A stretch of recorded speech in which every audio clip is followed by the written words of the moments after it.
सर्वगुण सर्वोपस्थित सर्वज्ञानी सर्वाधिकारी सर्वश्रेष्ठ पिता परमेश्वर है। एक ही समय में पूरे विश्व के पूरे ब्रह्मांड के हर जगह विद्यमान रहने वाले पिता परमेश्वर है।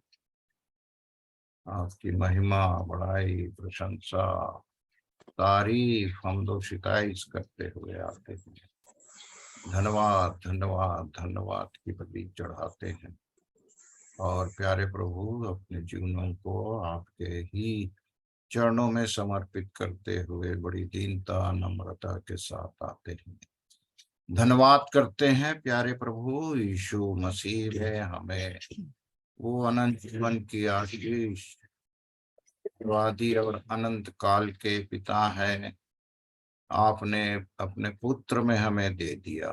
प्यारे प्रभु ईश्वरों के ईश्वर हैं, सर्वश्रेष्ठ पिता परमेश्वर हैं। देवताओं में कोई भी आपके तुल्य ऐसा ईश्वर नहीं है जो पापी से प्यार करे, बैरी से प्यार करे।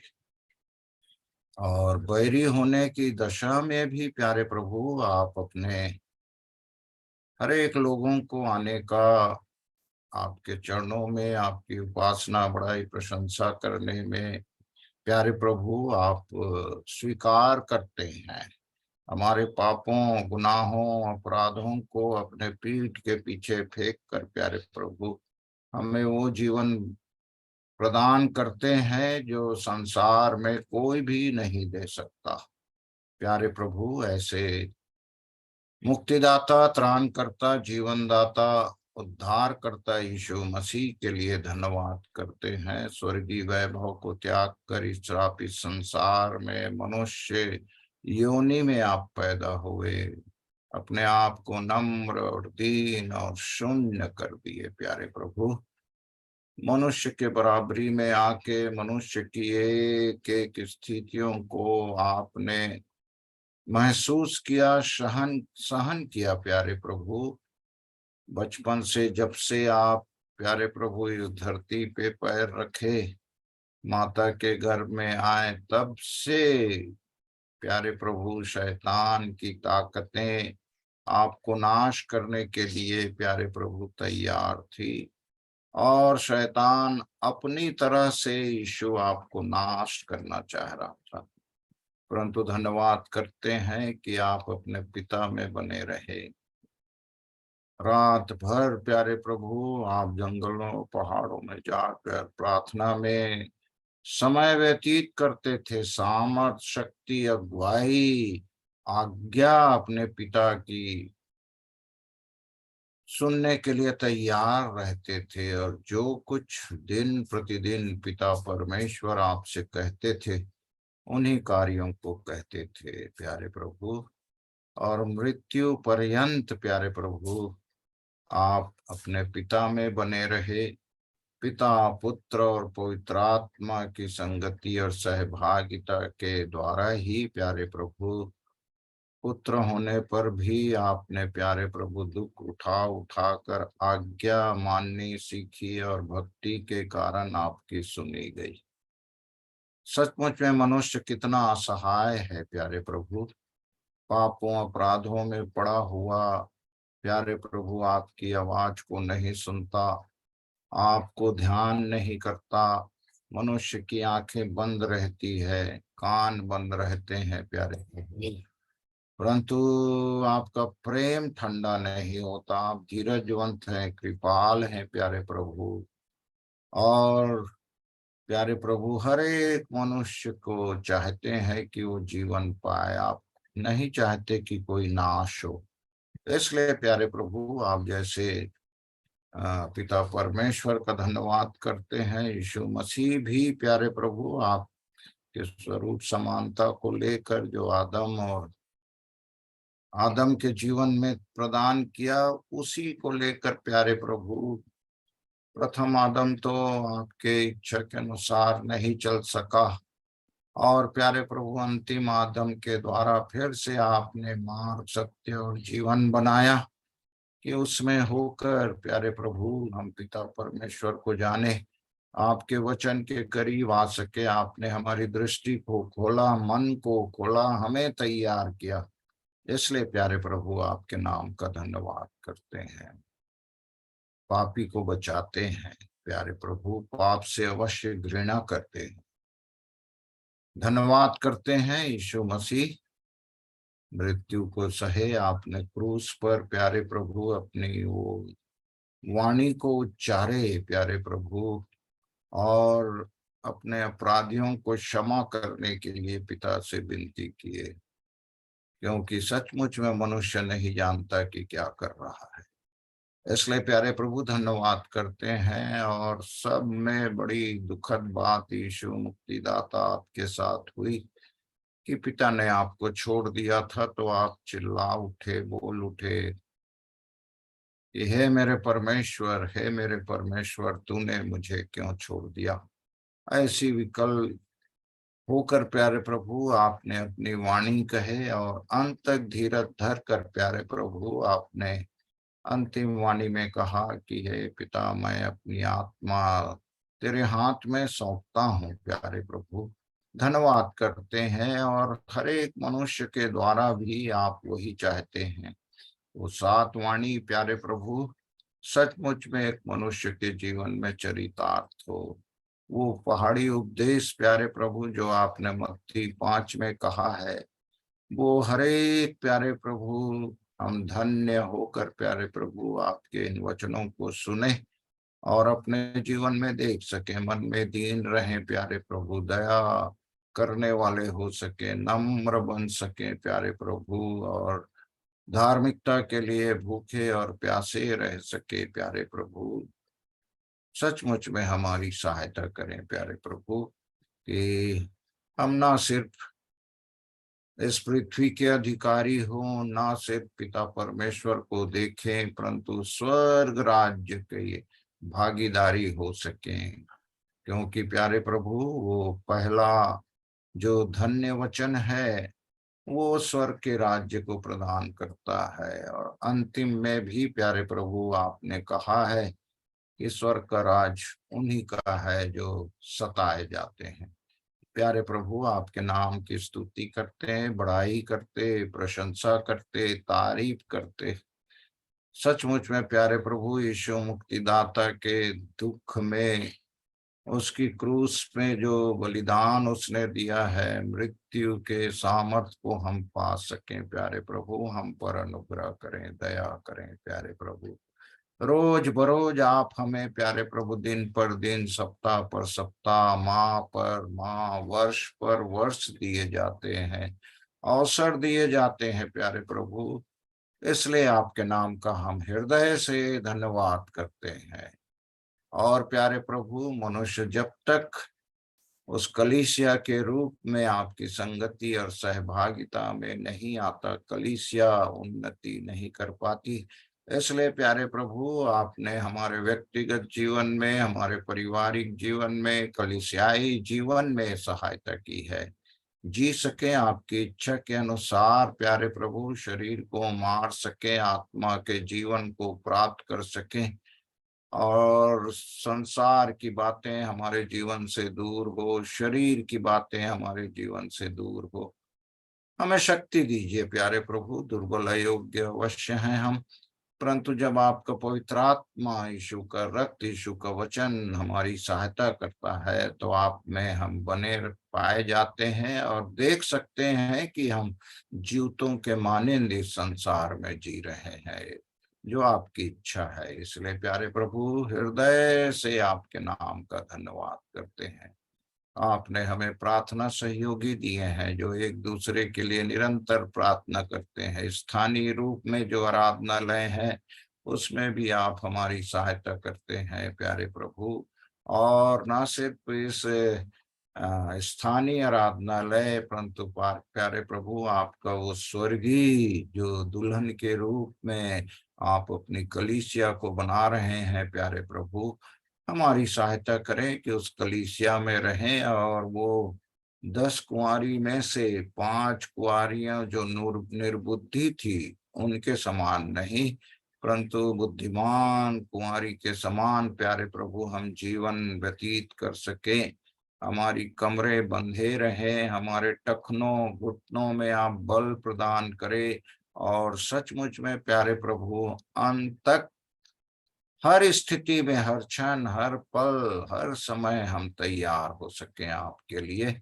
जहां जहां अभी भी हमें कमी घटी है हमारे जीवन में, उसको आप देखते हैं, इसलिए समय देते हैं। और प्यारे प्रभु हमारी तैयारी को आप पूर्ण होते हुए देखकर प्यारे प्रभु प्रसन्न होते हैं। इसलिए आपके पवित्र नाम का हम हृदय से धन्यवाद करते हैं। रोज प्यारे प्रभु 7 बजे से 7:30 बजे तक जो आप प्रार्थना में हमें व्यतीत करने के लिए सामूहिक रूप में प्रदान करते हैं, धन्यवाद करते हैं। हमारे व्यक्तिगत प्रार्थनाओं को सुनते हैं। हमारे परिवार में हर एक हमारे बाल बच्चे प्यारे प्रभु नाती पोते सब प्रार्थना में बैठते हैं तो हमारी आप सहायता करते हैं। और प्यारे प्रभु हमारी विनती निवेदन, हमारे गुहार को, पुकार को, कराहना को आप सुनते हैं और प्यारे प्रभु अपनी इच्छा में पूर्ण करते हुए हमें प्यारे प्रभु आगे बढ़ाते हैं। इसलिए हम प्यारे प्रभु आपके पवित्र नाम का हृदय से धन्यवाद करते हैं, धन्यवाद करते हैं। प्यारे प्रभु आपने हमारे बीच में ऐसे ऐसे आपने अपने सेवक भक्त शिष्य दास दासियां प्यारे प्रभु मित्रगण प्यारे प्रभु आपने प्रदान किया है कि सचमुच में वे आपकी आत्मा की अगुवाई को प्राप्त करके आत्मा का जीवन जीते हैं। प्रतिदिन प्यारे प्रभु वचन में बने रहते हैं और वचन के प्रकाश उन्हें आप प्रदान करते हैं, जो हमारी अगुवाई करते हैं रोज बरोज प्यारे प्रभु, ना सिर्फ इस रूप में इस मंच में, परंतु प्यारे प्रभु हमारे व्यक्तिगत जीवन में भी हम ध्यान करते हैं कि आप हमारी सब दृष्टि को अपने ऊपर लगाए रहते हैं। हर स्थिति में हम प्यारे प्रभु आपकी उपस्थिति को महसूस करके प्यारे प्रभु एक जीवन में आगे बढ़ते हैं, आपके नाम का जय जयकार करते हैं। प्यारे प्रभु धन्यवाद धन्यवाद धन्यवाद देते हैं। हर एक प्रियों की आप सहायता करते हैं प्यारे प्रभु की अलग अलग स्थान में हम अवश्य पाए जाते हैं। कोई यूएसए में है, कोई उज्जैन में है, कोई प्यारे प्रभु भोपाल जबलपुर अलग अलग स्थान में, छत्तीसगढ़ में भी हमारे प्रिय लोग अलग अलग स्थान में रहते हैं, महाराष्ट्र में रहते हैं। प्यारे प्रभु सहायता करें, जबकि हमारे बीच में बड़े बोझ के साथ आपके दास भाई डेविड आते हैं प्यारे प्रभु, समय को निकालते हैं। यदि नहीं जुड़ पाते कैसा उनको तकलीफ होता होगा, कैसा प्यारे प्रभु वो चाहते हैं हमेशा कि हमारे बीच में आए। वैसे ही हमारे प्रिय भाई शेखर भाई के लिए भी धन्यवाद करते हैं, ना सिर्फ प्यारे प्रभु इस रूप में हमारी अगुवाई करते हैं, परंतु व्यक्तिगत रूप से फोन लगा लगा कर हमारी स्थितियों को जानना चाहते हैं और हमें प्रार्थना में उठाते हैं। प्यारे प्रभु हर एक प्रिय लोगों के लिए हम आपके पवित्र नाम का धन्यवाद करते हैं। जितने जुड़ते हैं प्यारे प्रभु सब के लिए आपसे आशीष चाहते हैं, जितने नहीं जुड़ पाते हैं उनके लिए भी प्रार्थना करते हैं। हर एक स्थानों की प्यारे प्रभु अलग अलग स्थिति है, अलग अलग परिवारों की अलग अलग स्थिति है, परंतु फिर भी प्यारे प्रभु जैसे ही समय होता है आपके लोग आप पर दृष्टि लगाने के लिए प्यारे प्रभु तैयार रहते हैं। हर एक डिवाइसेस को आप अपने हाथों में लेते हैं, हर एक के जुबान को आप खोलते हैं। हमारा हृदय प्यारे प्रभु आपकी ओर लगता है प्यारे प्रभु, इसलिए सचमुच में आप हमारी सहायता दिन प्रतिदिन करते जाते हैं, धन्यवाद करते हैं। उसी प्रकार से कल अद्भुत रूप से आपने अपने बेटे प्यारे प्रभु बाबू को हमारे बीच में भेजकर अपने गवाही के साथ प्यारे प्रभु कैसे वो आत्मिक जीवन में बढ़ रहे हैं, वचन की अधिकाई विषय एक एक प्रदान करके प्यारे प्रभु हम सब प्यारे प्रभु जब सुनते हैं और अपनी गवाही के साथ उन वचनों को जोड़ते हैं प्यारे प्रभु, आपके नाम का हृदय से धन्यवाद धन्यवाद धन्यवाद करते हैं प्यारे प्रभु। अमन के लिए भी विशेष मैं धन्यवाद करता हूँ कि वो समय को देखकर प्यारे प्रभु तैयार रहता है। न सिर्फ अमन परंतु छोटी बेटी आव्या तैयार रहती है प्यारे प्रभु, आकांक्षा तैयार रहती है, और समय लग होते ही तुरंत इंटरनेट से सबको प्रार्थना सहित जोड़ते हैं। हृदय से धन्यवाद करते हैं, धन्यवाद करते हैं प्यारे प्रभु भाई साइमन के लिए भी प्यारे प्रभु, उन्हें भी आप अपने प्यारे प्रभु इच्छा में हमारे बीच में लाकर वचन के द्वारा प्यारे प्रभु सहायता उनके द्वारा भी हमारी होती है, इसलिए धन्यवाद करते हैं। हर एक प्रिय लोगों के लिए जो वचन की आशीष को बांटते हैं, गवाही के रूप में एक एक वचन को देते हैं प्यारे प्रभु, धन्यवाद धन्यवाद धन्यवाद करता हूँ। उसी प्रकार से प्यारे प्रभु ज्योति बहन को भी, वो भी हमेशा तैयार रहती है गवाही में, स्तुति आराधना में, वचन के भाग में जो भी सीखती है हमारे बीच में रहती है। इसलिए प्यारे प्रभु मैं सबके लिए आशीष और दया चाहता हूँ। जितने सुनने वाले हैं प्यारे प्रभु, उनके भी मुंह को खोले, उनकी ओर से भी हम रोज प्रतिदिन गवाही को सुने और सचमुच में आशीष के भागीदारी हमें मिल सके प्यारे प्रभु, ऐसा आपसे दया चाहते हैं। और भी प्रार्थना के विषयों को हर एक प्रिय लोग जो आपके सन्मुख लाना चाहते हैं, हर एक के लिए मैं दया चाहता हूँ। धन्यवाद धन्यवाद धन्यवाद करता हूँ। सब बातों में महिमा आदर पराक्रम शोभा केवल आपको देते हुए बड़े धन्यवाद के साथ दुआ मेरे उद्धार करता यीशु मसीह के नाम से मांगता हूँ, सुने और दया करके ग्रहण करें। आमीन। यीशु धन्यवाद, यीशु धन्यवाद। Thank you Lord, thank you Jesus, praise the Lord, hallelujah hallelujah.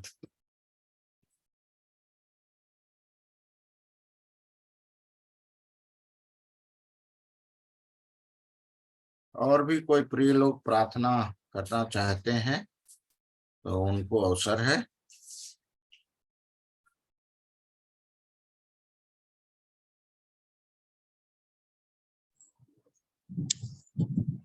हमारे जीवते और सच्चे प्रेमी पिताजी, बड़े धन्यवाद के साथ उद्धार करता पवित्र प्रभु यीशु मसीह ने इस संध्या के समय आपके अनुग्रह के सिंहासन के तले आते हैं। हर एक आशीषों के लिए जो आपने आज दिन भर हमारी सहायता की, उसके लिए आपके नाम का धन्यवाद करते हैं। आपके प्रेम के लिए, दया के लिए, तरस भरी दृष्टि के लिए हम आपके नाम का धन्यवाद करते हैं। और कैसे अद्भुत परमेश्वर हैं आपकी, हमें बनाने के लिए प्यारे प्रभु जी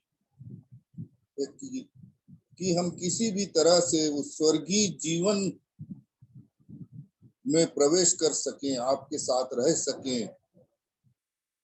आप प्रतिदिन हमें सिखाते हैं, अपनी आत्मा के द्वारा हमारी अगुवाई करते हैं, अपने वचन के द्वारा हमसे बातचीत करते हैं, इसलिए हम आपके नाम का धन्यवाद करते हैं। प्यारे पिताजी, आपके अद्भुत उपायों के लिए जो आप हमें बनाने के लिए करते हैं, हम आपके नाम का धन्यवाद करते हैं प्यारे प्रभु जी। और बार बार अपने वचन के द्वारा, विभिन्न चेतावनियों के द्वारा, विभिन्न डांट के द्वारा आप चाहते हैं कि हम आपसे किसी भी रीति से अलग ना हो। इसके लिए मैं आपके नाम का धन्यवाद करता हूँ, आपके सत्य वचन के लिए जिसे हाँ आमीन और प्रतिज्ञाओं के साथ आपने दी है। प्यारे प्रभु जी, मैं आपके नाम का धन्यवाद करता हूँ। और इस वचन के प्रकाश में प्यारे प्रभु जी जो रोशनी हमारे अंधेरे भागों में पहुंचती है, उसके लिए मैं आपके नाम का धन्यवाद करता हूँ। और इन वचनों के द्वारा ही प्यारे प्रभु जी हमारा विश्वास आप पर बढ़ता चला जाता है, इसलिए आपके नाम का धन्यवाद करता हूँ। बहुत सी ऐसी बातें हैं प्यारे पिताजी की जो मनुष्य की समझ बुद्धि से बाहर है। आपके कार्य इतने अद्भुत हैं, आपकी सोच इतने ऊंचे पर है प्यारे प्रभु जी की एक मनुष्य उन सारी बातों को जान नहीं सकता। पर धन्यवाद करते हैं, आप अपनी आत्मा के द्वारा बहुत सी बातों को जो हमारी आवश्यकता है उसे आप प्यारे प्रभु जी प्रकट करते हैं, इसलिए मैं आपके नाम का धन्यवाद करता हूं। और आज के दिन में आपने संभाला, आप, आपका धर्म हाथ मेरे जीवन में बना रहा। आपने अनुग्रह किया प्यारे प्रभु जी की मैं, जैसा आपने इब्राहिम से कहा कि मेरी उपस्थिति में चल और सिद्ध होता चला जा।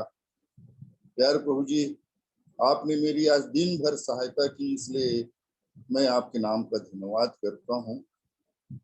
और बड़ी दया चाहता हूं, जो जीवन आपने दिया है प्यारे प्रभु जी, आप में बढ़ता चला जाए। आपकी समीपी को मैं दिन ब दिन महसूस करता चला जाऊं। प्यारे प्रभु जी, ऐसी बड़ी दया चाहता हूं।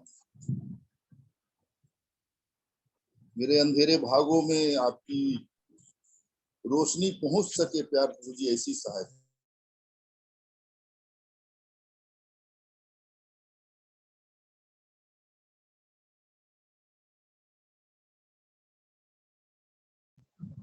और उसे जानूं और उसके अनुसार जीवन जी सकूं प्यारे प्रभु जी, ऐसी बड़ी दया चाहता हूं।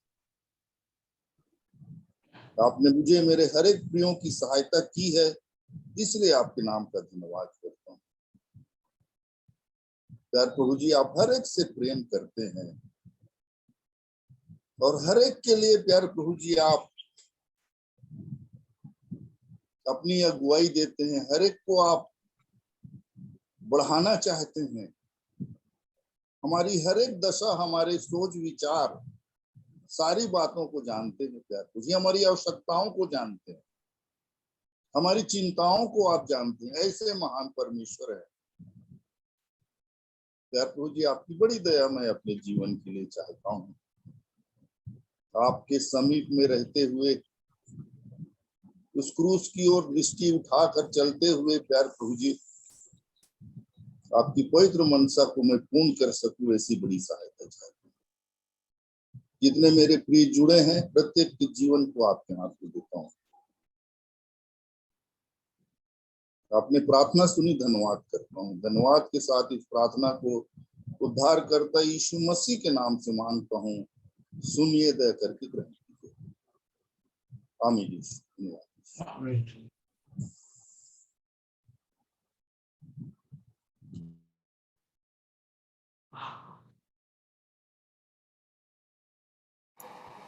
जय मसीह के अंकल जी, सभी को जय मसीह का हूँ। पप्पा, चाचा जी, मधुसूदन भाई और सैमुअल आंटी, सभी का स्वागत है। और अभी भी समय है, प्रेयर कर सकते हैं अभी आप 7:30 बजे तक। सो मैं प्रार्थना कर लूँगा मैं। सो आइए हम प्रार्थना करेंगे। प्रेमी, दयालु, अनुग्रहकारी, विलोम से कोप करने वाले, अति करुणामय, दुख देकर पछताने हारे पिता परमेश्वर, राजाओं के राजा, प्रभुओं के प्रभु, अपने उद्धार करता प्रभु यीशु मसीह के पवित्र और मीठे नाम से आपके अनुग्रह के सिंहासन के सम्मुख आते हैं प्रभु जी। आपके नाम को धन्य कहते सराहते हैं प्रभु जी, क्योंकि आप हमारी चिंता करने वाले पिता परमेश्वर हैं, मेरी चिंता करने वाले पिता परमेश्वर हैं प्रभु जी। हाँ प्रभु जी, मेरे विषय में धीरज धरने वाले पिता परमेश्वर हैं प्रभु जी।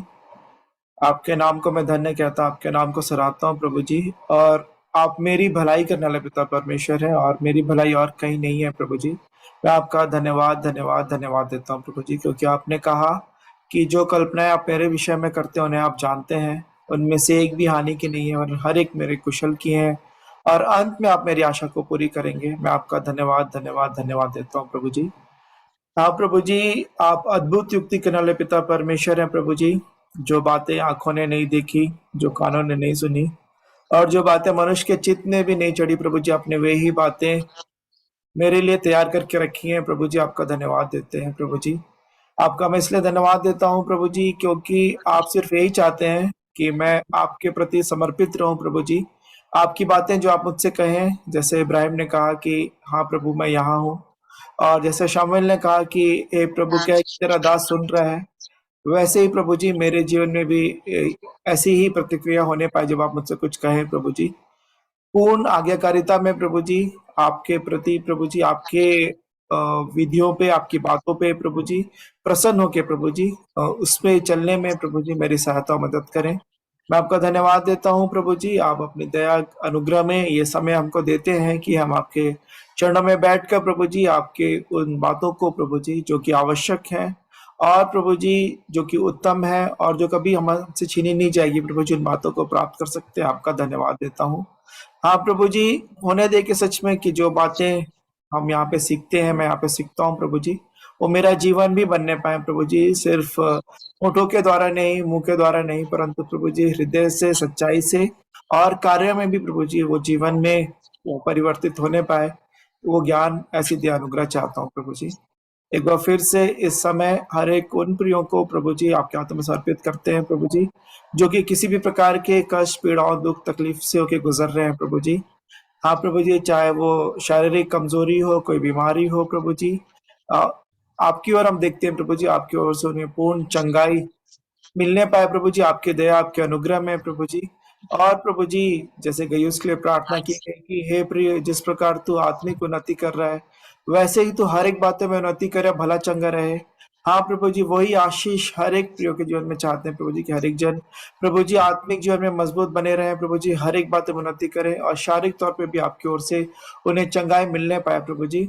ऐसी दया और अनुग्रह चाहता हूँ प्रभु जी, जो कुछ आर्थिक समस्याओं से होकर गुजर रहे हैं प्रभु जी, आपकी ओर से प्रभु जी उनके लिए प्रभु जी आपके स्वर्गीय भले भंडार से हर एक कमी घटी दूर की जाए। ऐसी दया अनुग्रह चाहता हूँ प्रभु जी। विशेष करके प्रार्थना करते हैं आपके दास भक्त संजनों के लिए प्रभु जी। हाँ प्रभु जी, जब जो आपके नाम के कारण सताए जाते हैं उनके लिए प्रार्थना करते हैं प्रभु जी कि हर एक उन परिस्थितियों में वो संभाले जाएं, विश्वास में मजबूत बने रहें प्रभु जी। उन परिस्थितियों से छूटने में, निकलने में प्रभु जी आप सहायता मदद करें कि जैसे कलीसिया जब लौ लगा के पतरस के लिए प्रार्थना कर रही थी तो जेल खाने के दरवाजे खुल गए अपने अलौकिक रीति से प्रभु जी, स्वर्गदूत के द्वारा तो छुटकारा प्रदान किया।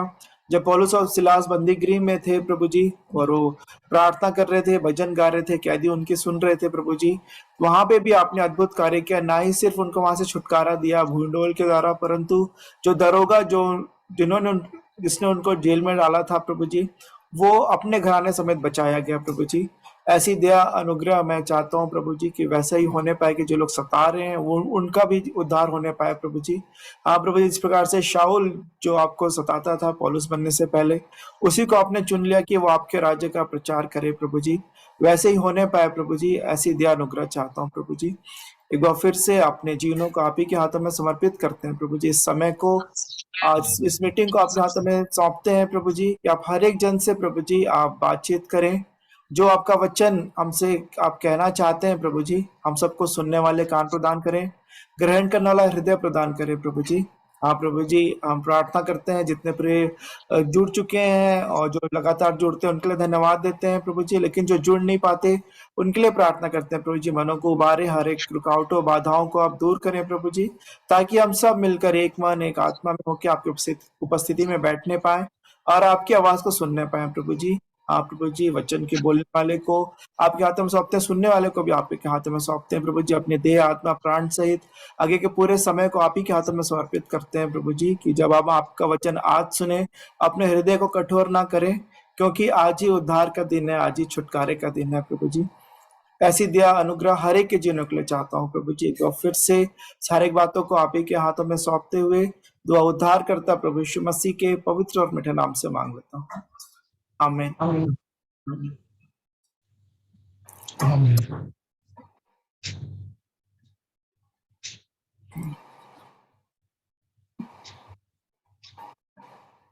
रुपेश भाई, ज्योति सिस्टर, आपका स्वागत है। जय मसीह की। सबको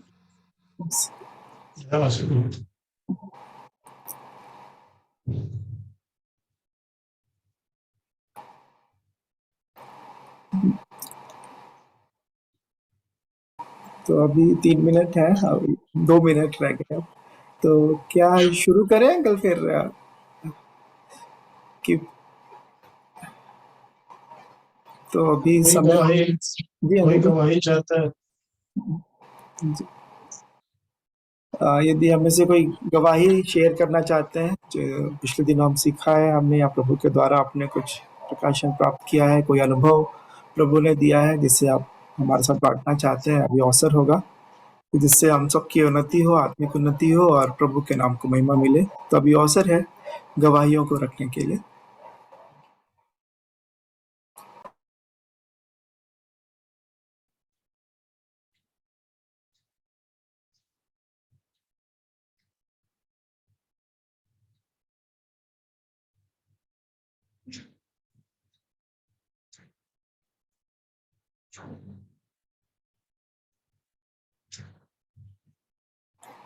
यदि कोई कुछ शेयर करना चाहते हैं तो अभी समय है, आपसे बांट सकते हैं।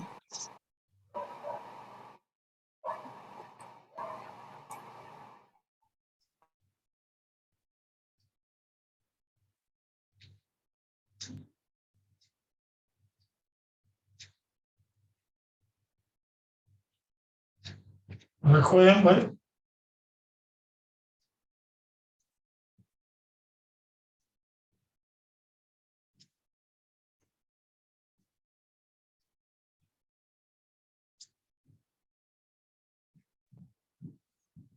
मैं परमेश्वर पिता का धन्यवाद करता हूँ कि प्रभु ने यहाँ लोग मेरी सहायता की है। विशेषकर कुछ बातें जो प्रभु ने अपनी आत्मा के द्वारा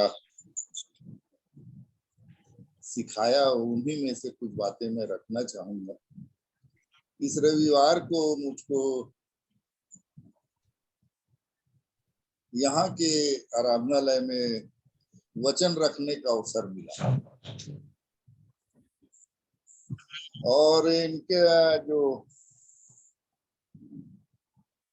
वचन का वो वहां से इनके हेड ऑफिस से लिख के आ जाता है कि इस रविवार को ये वचन पढ़ा जाएगा और उसके अनुसार प्रचार करना है।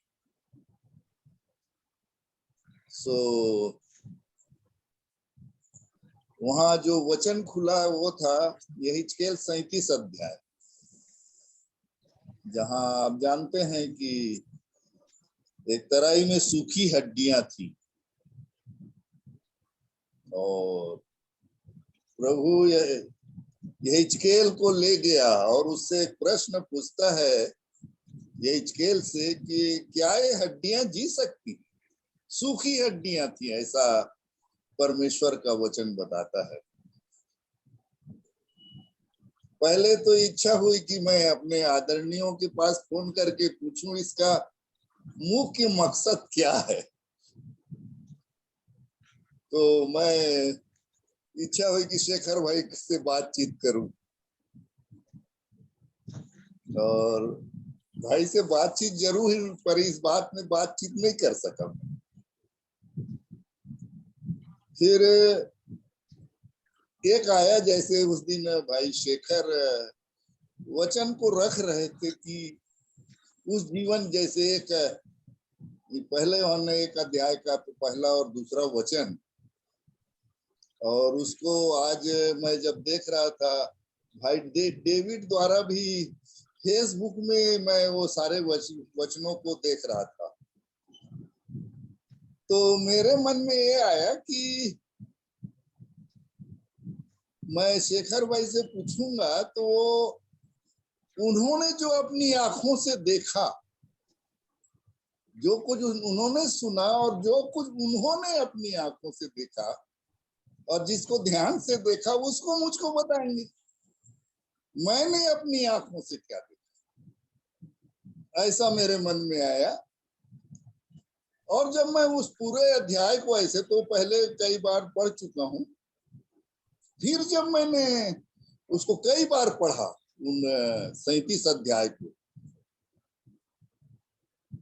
तो एक चीज पर मेरा ध्यान चला गया। उन हड्डियों के बीच में काम कब हुआ? वो हड्डियां जीवित कैसे हो गई? इस पर मेरा ध्यान चला गया और मैं सोचने लगा कि ये सारे कार्य हुआ कैसे। जैसे मैं वचन को इधर उधर बहुत पलटता रहा, देखता रहा, कि इसके बारे में कुछ और मैं सीखूं, कुछ जानूं। पर मैं उसी अध्याय के जब मैं इसका दूसरे वचन से आगे लिखा है 37 का, यही खेल 37 का दूसरा वचन से आगे मैं आपके सामने इसको पढ़ रहा हूं। लिखा है, तब उसने मुझे उनके चारों ओर घुमाया और तराई की तह पर बहुत सी सूखी हड्डियां थी और वे बहुत सूखी थी। उनकी दशा बता रहा है कि क्या स्थिति थी उन हड्डियों की, और बहुत सूखी थी, ऐसा लिखा हुआ। तब उसने मुझसे कहा, हे मनुष्य के संतान, क्या ये हड्डियां जी सकती हैं?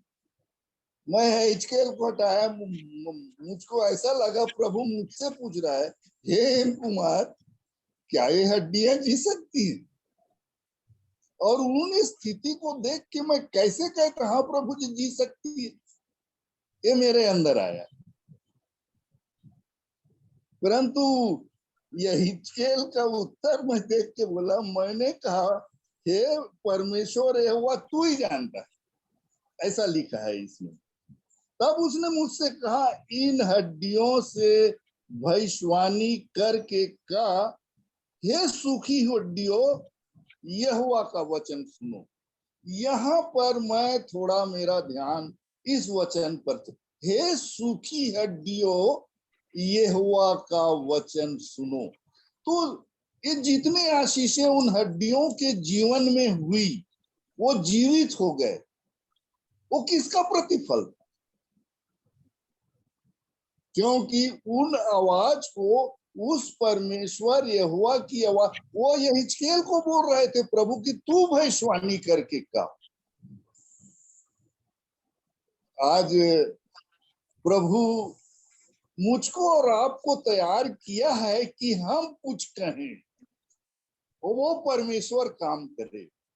और जब यहिजकेल ने इस काम को किया, हे सूखी हड्डियों, यहोवा का वचन सुनो।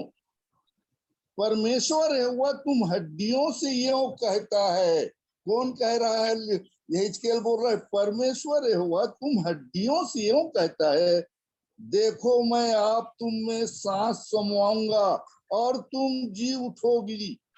मैं तुम्हारी नसें उपजा कर मांस चढ़ाऊंगा और तुमको चमड़े से ढांपूंगा और तुम में सांस समाऊंगा और तुम जी जाओगी और तुम जान लोगी कि मैं यहोवा हूं।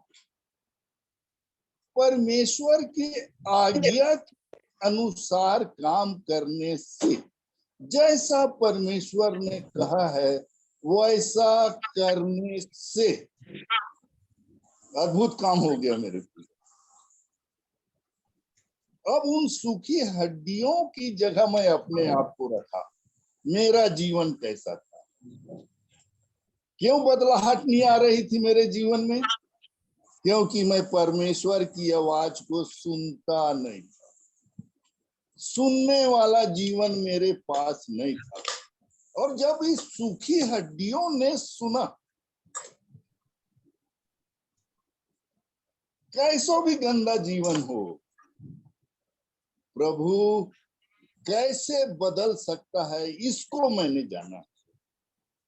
परेशान होंगे हम बहुत सी बातों में, पर हमारा परमेश्वर सारे, कोई भी ऐसा काम नहीं है।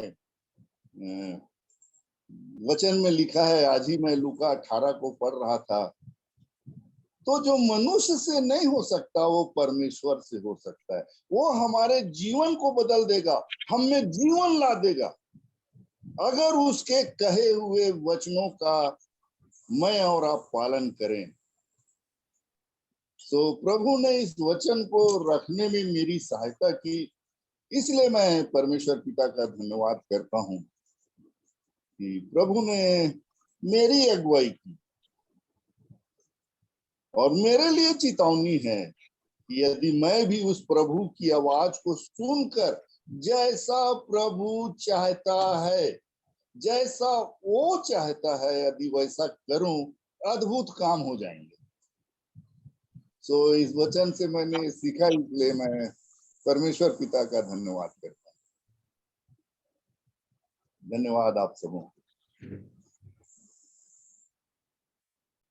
तो परमेश्वर पिता का धन्यवाद देते हैं, और वो यही बात है कि प्रभु चाहते हैं कि हम उनकी आवाज़ सुने। व्यवस्था विवरण में भी जो आशीषें लिखी 28वां वचन, सुनने से आशीषें हैं, नहीं सुनने से फिर नुकसान है। सो प्रभु सहायता करे कि हम प्रभु की आवाज़ को सुने और वैसा जीवन जीने पाए। अभी भी अवसर है, यदि कोई गवाही रखना चाहते हैं, जो बात आप सीख रहे हैं, तो आप रख सकते हैं। मैं एक बात रखना चाहूँगा, जो कि अभी जब मैं भविष्यवक्ताओं की पुस्तकों को पढ़ रहा हूँ, चाहे वो यशायाह, यिर्मयाह या हिजकेल हो, अभी आमोस का जो अंतिम जो अध्याय है मैंने उसको पढ़ा, वो यहाँ पे ऐसा लिखा है आमोस 9 के 14 वचन से आगे, मैं अपनी प्रजा इसराइल के बंदियों को लौटा ले आऊंगा और वे उजड़े हुए नगरों को सुधार कर उनमें बसेंगे। वे दाख की बारियां लगाकर दाख मधु पिएंगे और बगीचे लगाकर उनके फल खाएंगे। मैं उन्हें उन्हीं की भूमि में बोऊंगा और वे अपनी भूमि में से जो मैंने उन्हें दी है मैं उन्हें उन्हीं की भूमि में बोऊंगा और वे अपनी भूमि में से जो मैंने उन्हें दी है फिर कभी उखाड़े ना जाएंगे। तुम्हारे परमेश्वर यहोवा का यही वचन है। मैं इन सब में देख रहा हूँ, जितने भी जो भविष्यवक्ताओं की जो किताबें हैं, जो उन्होंने लिखी है भाई, वो यही बात है कि परमेश्वर पिता ने उनको पहले तो अच्छे स्थान में रखा, फिर उन्होंने अनाज्ञाकारिता की और प्रभु से दूर हट गए, और फिर प्रभु परमेश्वर पिता ने उनको बंधुआई में भेजा। लेकिन जो अंत है, अंत में परमेश्वर पिता अभी भी कहते हैं कि मैं कुछ लोगों को छुड़ा के रखूंगा। तो ये एक मेरे लिए बहुत एनकरेजिंग ये बात प्रभु के वचन से मिली, और ये भी कि परमेश्वर पिता हमेशा, जब तक जैसा लिखा है वचन की, जब तक यहोवा मिल सकता तब तक उसकी खोज में रहो, और फिर उसके बाद यही कि अंत तक जैसे वहां पे भी लिखा है प्रकाशित वाक्य कि में जो अंत तक धीरज धरे रहेगा, प्रभु के बातों में बना रहेगा, प्राण देने तक विश्वास के जो रहेगा, उनके लिए ये सारी बातें हैं कि प्रभु की ओर से हर एक आशीष फिर से वो वापस लाने के लिए तैयार है। वो उड़ाऊ पुत्र की बात भी मुझे याद आती है कि पिता जो था प्रतिदिन इंतजार कर रहे थे दूर ही से देखकर।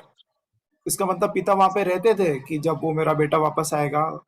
तो फिर तो यही बात कि प्रभु के पास अवसर है अभी भी, कभी भी यदि हम किसी भी परिस्थिति में आपको लगता है कि मैं पिता से दूर हूँ, तो जरूरी है कि हम और प्रभु की ओर ही आए, वापस आए, क्योंकि उनके पास ही सब चीज है। अनंत जीवन की बातें उन्हीं के पास है, जैसे पतरस ने कहा, हम किसके पास जाएं?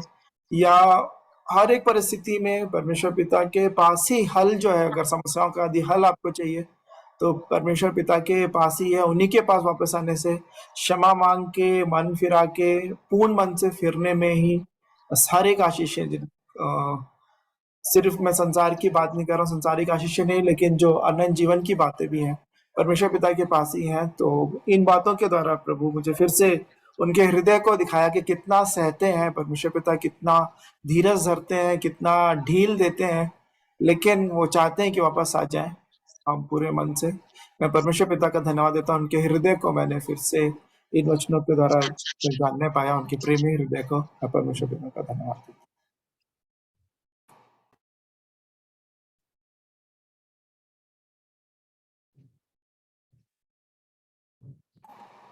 आप में से यदि कोई शेयर करना चाहते हैं, अभी गवाहियों के लिए समय है, आप कर सकते हैं।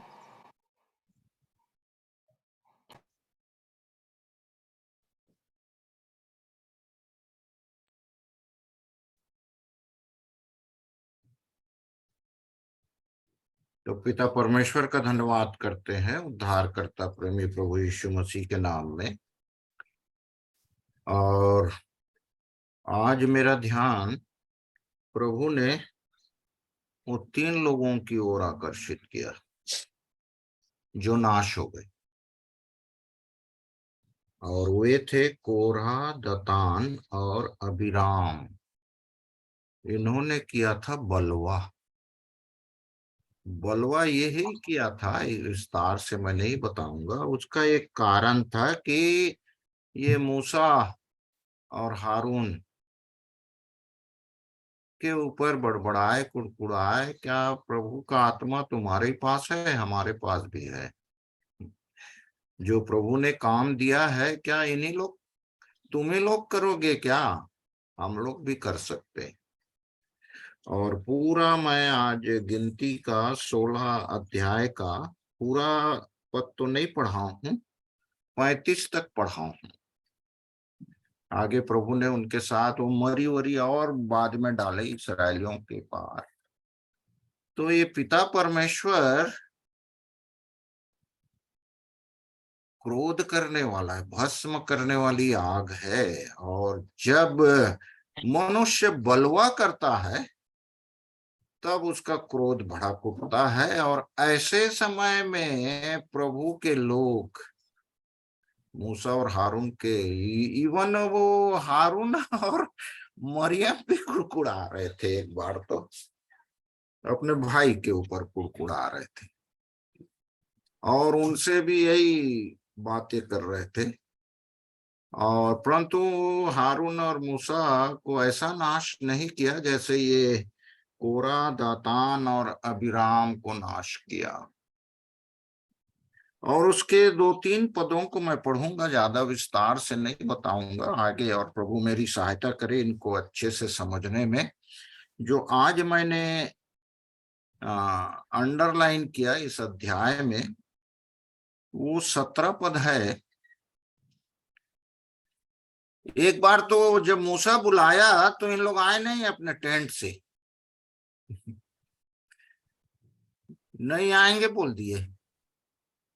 तो दूसरे दिन ठहरा के 16 पद में मूसा ने कोरह से कहा, कल तू अपनी सारी मंडली के साथ लेकर हारून के साथ यहोवा के सामने हाजिर होना। और ये जब दोनों आए तो ये कोरह, दातान और अबीराम की संख्या को यहाँ बताया गया है। उसके साथ जितने लोग थे संख्या 250 होंगे, ऐसा करके यहाँ मूसा बोल रहा है।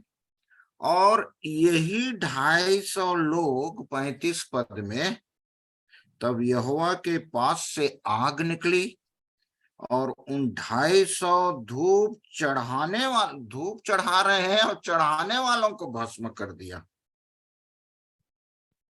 और मूसा यहाँ भी बीच में खड़े होते हैं, है ना। और खड़े होके यहाँ मैं 22 पद को जब पढ़ा तो वहां लिखा है, इन लोग कुड़कुड़ा बड़बड़ा रहे हैं। यहोवा ने मूसा और हारून से कहा, उस मंडली के बीच में से अलग हो जाओ कि मैं उन्हें पल भर में भस्म कर डालूं। तब मूसा की प्रतिक्रिया देखकर तब वे मुंह के बल गिरकर कहने लगे, हे ईश्वर, हे सब प्राणियों के आत्माओं के परमेश्वर, क्या एक पुरुष के पाप के कारण तेरा क्रोध सारी मंडली पर होगा? अगर ये निवेदन मूसा नहीं किए होते ना, तो उनके साथ जितने लोग थे, तब मूसा के रिक्वेस्ट को परमेश्वर ने सुना और कहा, मंडली के लोगों से कह कि कोरा, दातान और अबीराम के तंबुओं के आसपास से हट जाओ। मतलब बहुत लोग थे, 250 के साथ बहुत लोग नाश होते, परंतु मूसा खड़ा हो गया। और सचमुच में जो जलाहट, और एक और मूसा की बात मुझको अच्छी लगी, वो है 28 पद। मूसा यहाँ कह रहे हैं लोगों से, और ये बड़ा अजीब स्थिति है, 27 पद को भी पढ़ लूंगा। यह सुन के वे कोरा, दातान और अबीराम के तंबुओं के आसपास से हट गए। जितने लोग हट गए वो बच गए, परंतु दातान और अबीराम निकलकर अपनी पत्नियों, बेटों और बाल बच्चों समेत अपने अपने डेरे के द्वार पर खड़े हुए। और सब कैसे नाश हुए। यहाँ मूसा का जो बात 28 पद में है, मूसा यहाँ कह रहे हैं, अंतिम वाक्यांश को पढ़ूंगा, पूरा को नहीं। अच्छा, पूरा पढ़ लेता हूं। तब मूसा ने कहा, इससे तुम जान लोगे कि यहोवा ने मुझे भेजा है। वो वही तो गड़बड़ी था। तुम इसको भेजा है क्या? तुम ही अगुवाई करोगे क्या? हम भी करेंगे। लेवी वंश के थे इन लोग। और वहां जो बात वो मूसा उनसे कह रहे हैं कि यहोवा ने मुझे भेजा है कि यह सब काम करूं, क्योंकि मैंने अपनी इच्छा से कुछ नहीं किया। धन्य है मूसा। और प्रभु के लोग भी बिल्कुल यही बात कहते हैं कि मेरी ओर से नहीं आ रहा है, प्रभु जो कुछ मुझे देते हैं उनको मैं देता हूँ।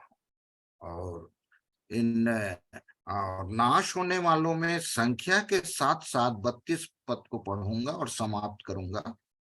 32 पद में लिखा है, और पृथ्वी ने अपना मुंह खोल दिया और उनका और उनके घर द्वार का सामान और कोरह के सब मनुष्यों और उनकी सारी संपत्ति को भी निकल गया। कुछ नहीं बचा, कुछ नहीं बचा। उनके साथ साथ ये 3 आदमी थे, तीनों का परिवार, बाल बच्चे, संपत्ति, जो कुछ उनका था, सबको परमेश्वर ने नाश कर दिया। तो सचमुच में संसार की बातें, शरीर की बातें, यदि, और मैं विशेष करके यहाँ जो सीखा कि प्रभु ने अपने दासों को जो तैयार किया है, उनके विषय में कभी भी कुड़कुड़ाऊं नहीं, बड़बड़ाऊं नहीं। जैसी स्थिति प्रभु हमारे बीच में रखकर उनके द्वारा वचन बोलते हैं, अक्षरशः सुने और सुन के इन वचनों के अनुसार अपना आचरण बदलें और कोरा, दातान और अभिराम के समान नाश होने वाले ना हो। मैं नाश होऊंगा तो मेरी पत्नी, बच्चे, संपत्ति, सब कुछ नाश हो जाएगा। तो प्रभु ने मुझे ये सिखाया, इसलिए मैं पिता परमेश्वर का हृदय से धन्यवाद करता हूँ।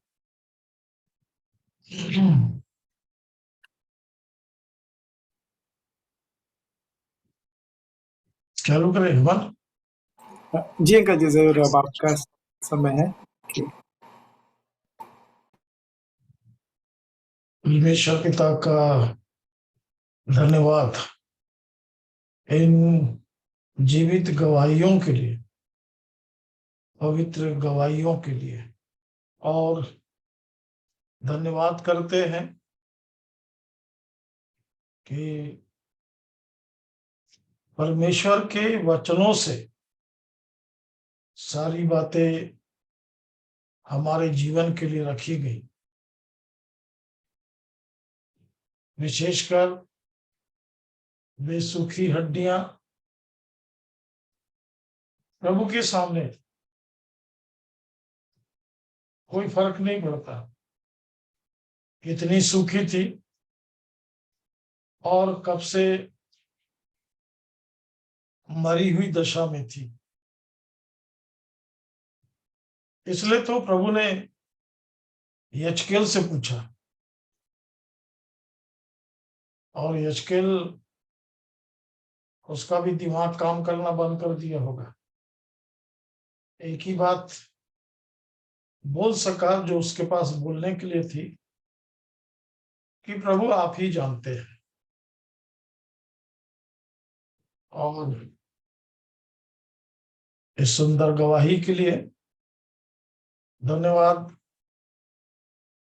हेमंत भाई को भी इस जीवित गवाही के लिए। जब वो बोल रहे थे तो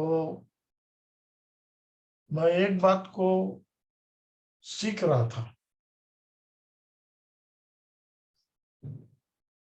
33 पद, गिनती 16 अध्याय का 33 पद।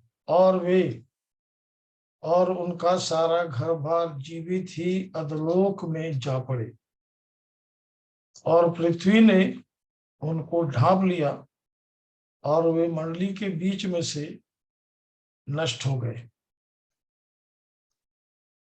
32 पद में दिया है, पृथ्वी ने अपना मुंह खोल दिया, और उनके घर द्वार का सामान और कोरह के सब मनुष्यों और उनकी सारी संपत्ति को भी निगल लिया।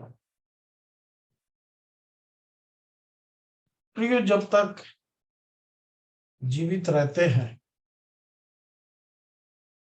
ऐसी बहुत सी चीजों के लिए परेशान रहते हैं, और जब सब खत्म हो जाता है तब वहां कुछ भी नहीं बचता। उन चीजों के सोचने वाले भी और उनको इस्तेमाल करने वाले भी, सब खत्म हो गए। एक बार मैं और शेखर भाई रायपुर से जब शिमला पहुंचे, बहुत साल पहले की बात है, एक बस वहीं पर पलट गई थी। थोड़ा सा टर्निंग है शिमला में, बिलासपुर आने की तरफ। शिमला से बाहर जैसे ही निकलते हैं तो एक दूसरा ड्राइवर बस को चला रहा था, और उस समय कैसेट लगाते थे, और वो कैसेट लगा रहा था, और बड़े मजाक का वातावरण था, हंसी का माहौल, क्योंकि बारात की गाड़ी लेके जा रहे थे, और बस वहां पलट गई,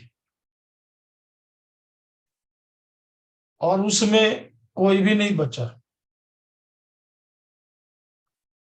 पर जब लोग निकालने लगे तो उसमें से, बस में से 88 लोग, 88 लोग निकले थे,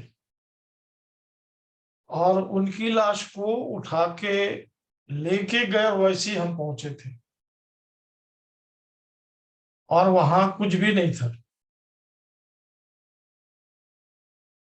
पर वहां टूटे फूटे जले चप्पल पड़े थे, और जब मैं उन चप्पलों के पास गया, मैंने कहा, शेखर भाई, यदि इस चप्पल का मालिक जिंदा होता तो वो ढूंढता कि मेरी चप्पल कहाँ गई, या जो भी सामान है। व्यक्ति चिंता करता, परेशान होता, सब खत्म हो गया। जी हाँ प्रिय, आज मैं एक विशेष बात इन सब गवाहियों के साथ रखना चाहता हूं। गवाही रखने से पहले हमारे कुछ प्रिय लोग हैं जिनके लिए आपको बराबर प्रार्थना करना है।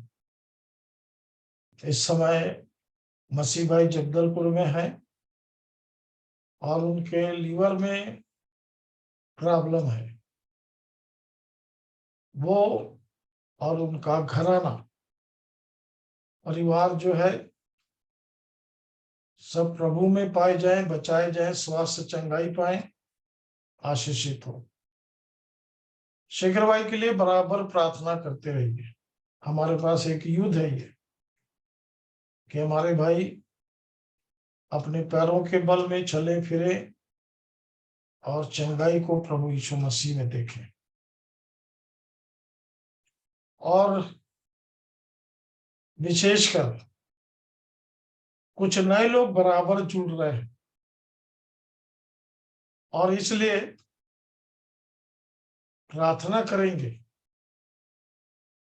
कि नए लोगों के जीवन में परमेश्वर की वो योजना पूरी हो, और हमें भी हमारे जीवन में इस बात की निश्चयता हो मैं दो बात को हमेशा प्रचार करता हूं और करता रहूंगा। पहली बात, याकूब 1 अध्याय 14 वचन।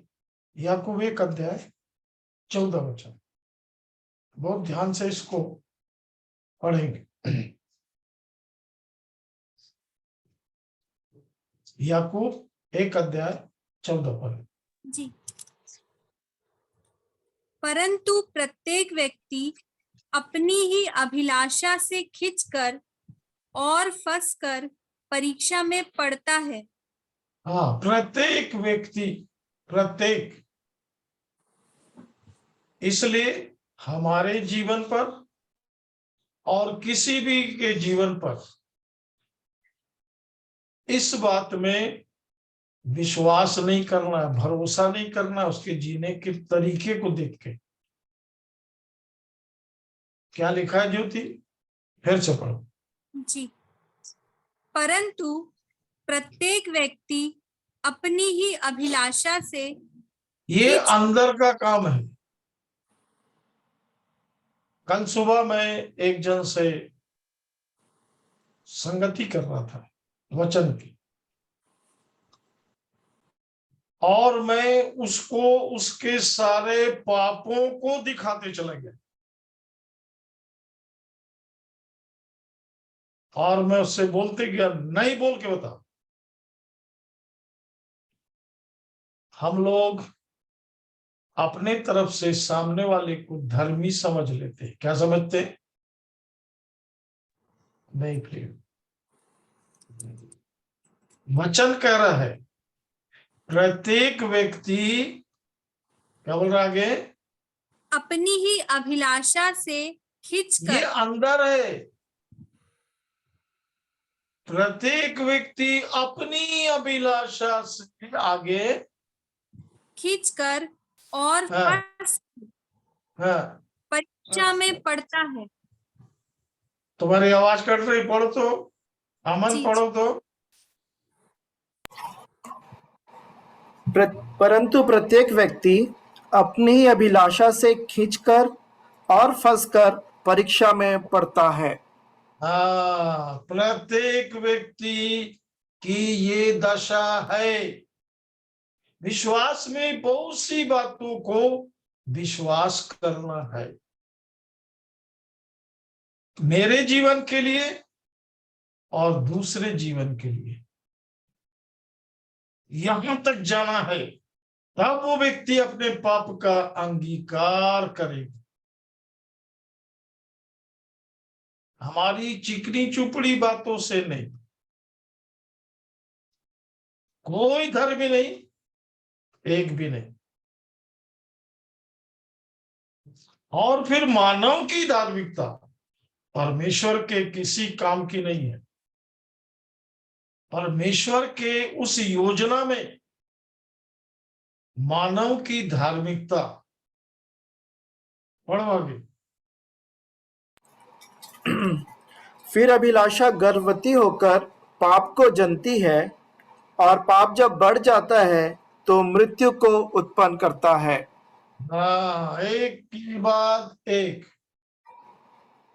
पाप बढ़ेगा ही और मृत्यु उत्पन्न करेगा ही, और मृत्यु के मुंह में गया तो वो अधलोक में जाएगा सीधा। इसको ध्यान रखें। बाइबल उठाने के बाद बाइबल का जन बनना है, परमेश्वर का जन, और उसमें किसी प्रकार से कोई मरम्मत नहीं, क्योंकि पाप के लिए स्वर्ग जीवन बलिदान हुआ है।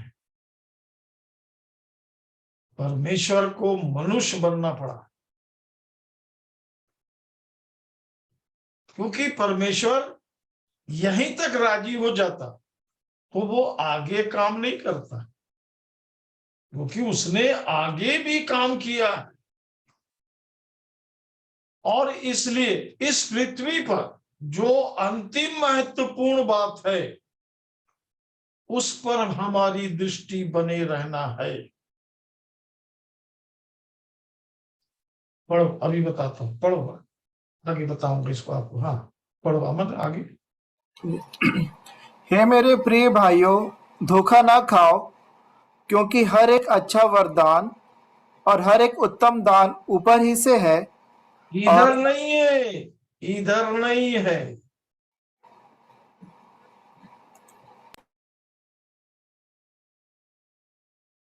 दोनों भाई ने अभी गवाही दिया,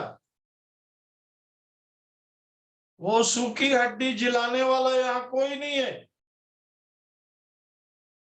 और ऊपर से आग गिराने वाला और पृथ्वी को फाड़ देने वाला यहाँ कोई नहीं है। ये सब ऊपर है। और इसलिए प्रियो, सुसमाचार में मनुष्य के पाप से लेकर परमेश्वर के प्रबंध में यीशु मसीह के द्वारा उठाए जाने तक का जीवन और उसकी निश्चयता चाहिए। उठाए जाने तक, क्योंकि यदि नहीं उठाया गया तो सब बेकार हो जाएगा। परमेश्वर का जन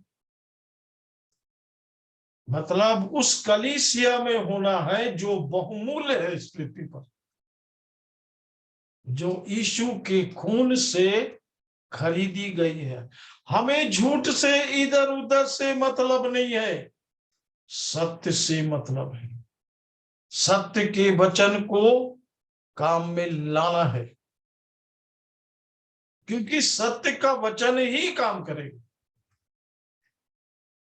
किसी भी प्रकार से कोई मानवीय काम ईश्वर का काम नहीं कर सकता। कोई भी मानवीय काम ईश्वरीय काम नहीं होगा।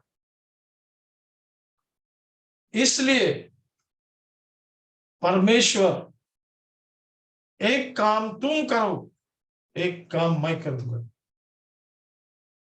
और जिस काम को आप ध्यान दीजिए परमेश्वर को करना है, वो वाचा बांधा हुआ है और बराबर अपने काम को समय पर पूरा करता है। हम उसकी वाचाओं को नहीं समझने के कारण, बाइबल शुरू से देखिए, वाचा से बाहर जो भी गए मृत्यु ने उनको निगल लिया। उसका कारण है मानव और पृथ्वी का हर एक प्राणी मृत्यु लोक में है। कोई भी कभी भी कहीं भी मर सकता है।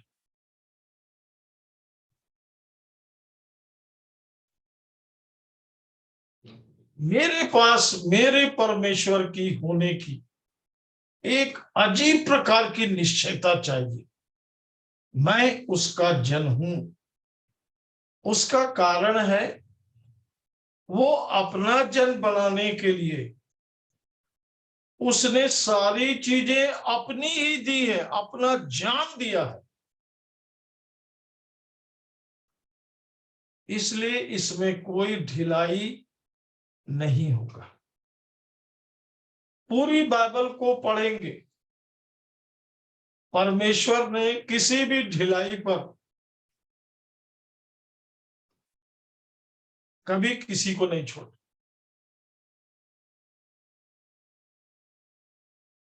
वो फिर कोई भी रहे। और इसलिए परमेश्वर जब काम करता है, हमारे जीवन को उसको उठाए जाने के योग बनाना है। कहीं बैठने योग्य नहीं बनाना।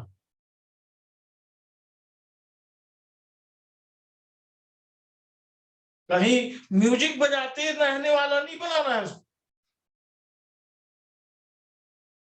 ये सब के साथ रात और दिन रह के देखेंगे तो पता पड़ेगा। इनके पास वो चीज नहीं मिलेगी जो परमेश्वर की शांति। क्योंकि मैं अपनी सेवा में जब भी जहां भी खड़ा होता था, एक ही बात पूछता था, जिसके पास शांति है खड़े हो जाओ।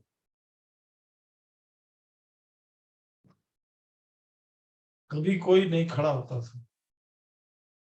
परमेश्वर की शांति जो समझ से परे है, हमारे हृदयों में राज करती है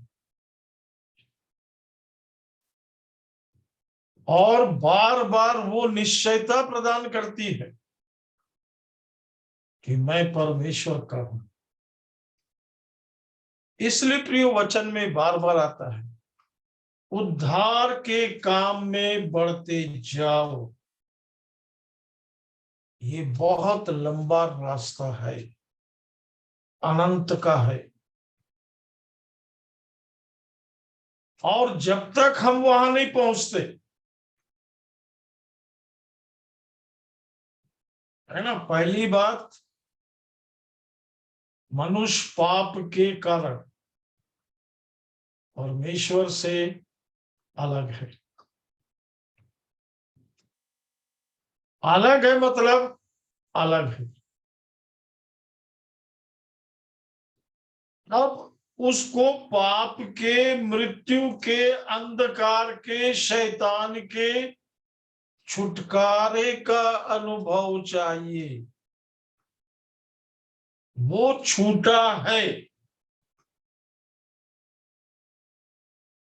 नहीं तो हानि कहां उठाएगा? चलते रहेगा, सबके साथ भीड़ में चल रहा है। इसी को कहते हैं मिली जुली भीड़।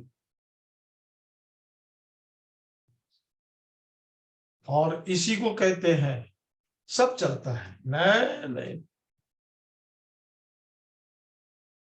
क्योंकि जब मैंने प्रेरितों के काम 1:9 को पढ़ा, तो मैंने उस समय लोगों से बात नहीं किया, किसी से बात नहीं किया। मैंने प्रभु से कहा, प्रभु ये तो नाइंसाफी हो गई कि आप जी उठे और जितने दिन आपको दिखाई देना था इन्हीं चेलों के साथ रहे आप, और आप चले गए और इनको छोड़ दिए।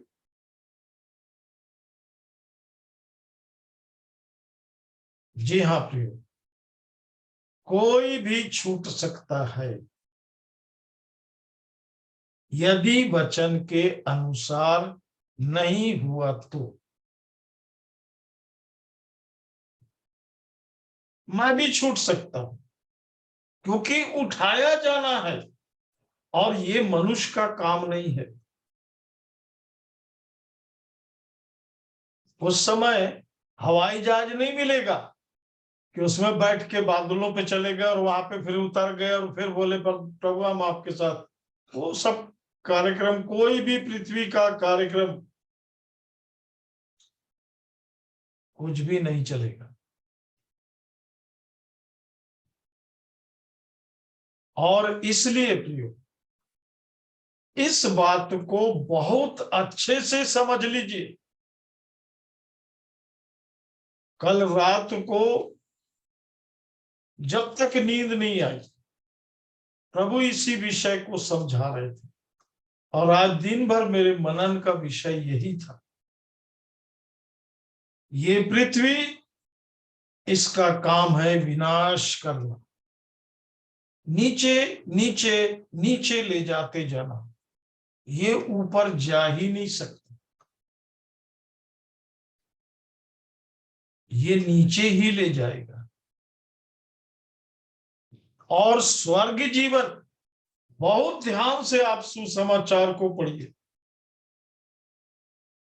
उसके बाद पत्रियों को पढ़ना शुरू कीजिए, पर बीच में रह गया प्रेरितों के काम, इसको पढ़िए। आप चुप नहीं बैठेंगे,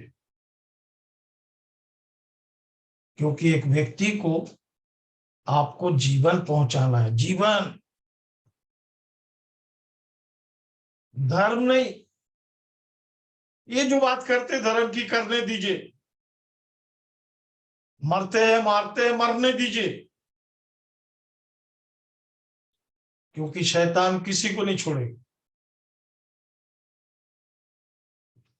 बड़ी भारी भारी बात करके व्यक्ति मरेंगे, क्योंकि वो मृत्यु के वश में है, मरेंगे। यीशु के नाम से भी लोग मरेंगे, बाइबल उठा के भी लोग मरेंगे। जब तक स्वर्गीय जीवन नहीं है तब तक लोग मरते जाएंगे। और प्रियो, स्वर्गीय जीवन देने का काम स्वर्ग का है, पृथ्वी का नहीं।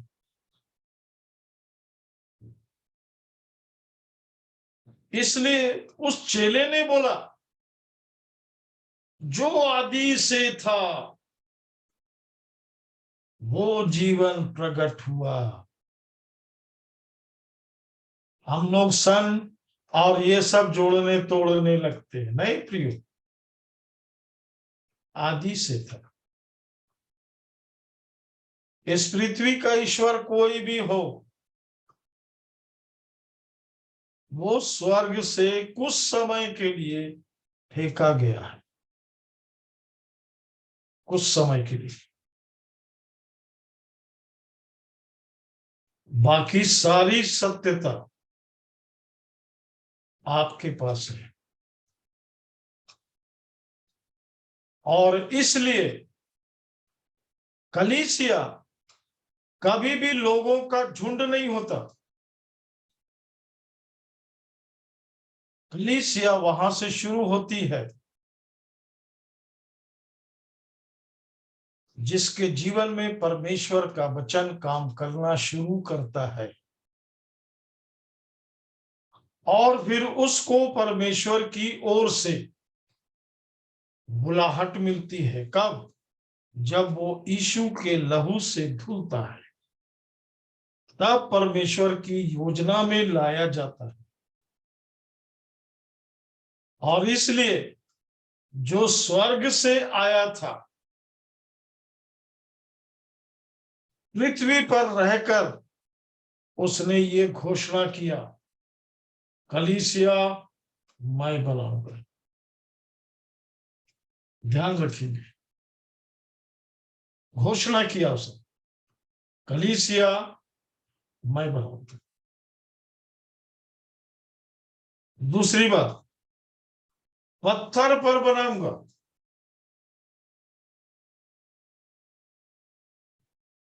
कौन सा पत्थर? जीवित पत्थर। और सब परमेश्वर के पुत्र और पुत्रियां हों। बहुत महिमा दी है प्रियो, बहुत आदर दिया है। ये आदर जब शुरू होता है जब आपके अंदर परमेश्वर का वचन काम करेगा, तब यीशु का लहू काम करेगा तब। और आपको अनंत आदर दे रहा है, मालूम कब होगा? पवित्र आत्मा आएगा जब।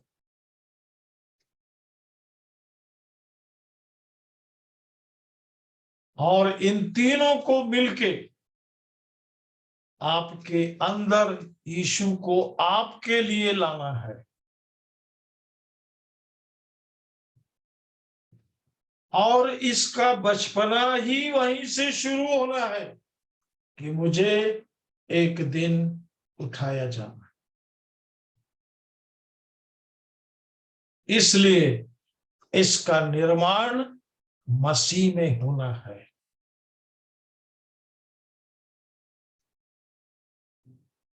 क्योंकि उठाए जाने वाला जो उठाया गया वो मसीह है, जो पिता के दाहिनी ओर बैठा है वह मसीह है। इसलिए परमेश्वर के वचन के इस आशीष को समझिए। कुलूसियों 3 अध्याय,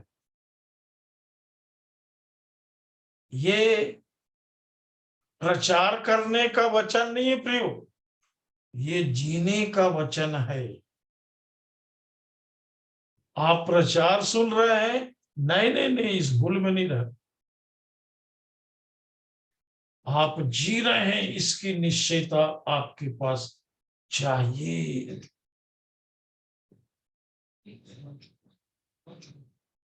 आपके पास चाहिए। 3 वचन, क्योंकि तुम तो मर गए और तुम्हारा जीवन मसीह के साथ परमेश्वर में छिपा हुआ है। मसीह के साथ परमेश्वर में छिपा है। कैसे शुरू हुआ अमन? क्योंकि तुम तो मर गए। बस यही समस्या है। उठाए जाने में यदि आप जिंदा हैं, नहीं उठेंगे तो, क्योंकि ये शुरू कहां से हो रहा है? पहला पद शुरू कहां से हो रहा है? अतः जब तुम मसीह के साथ जिलाए गए, बस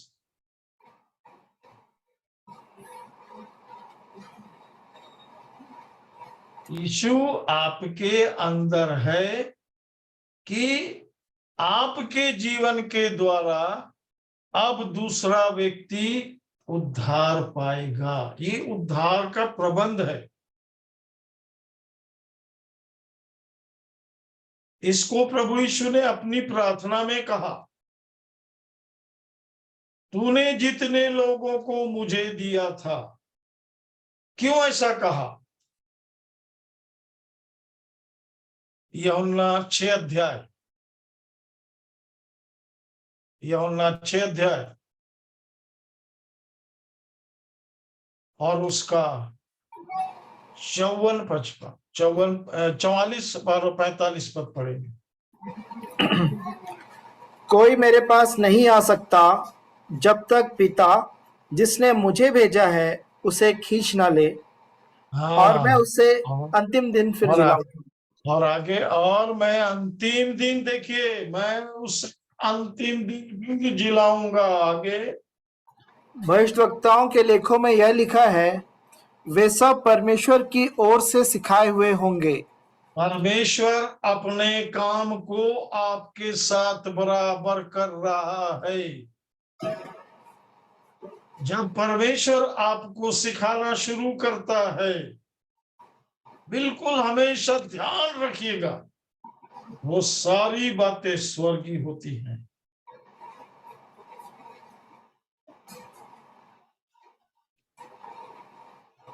जिस प्रकार इस्राएलियों को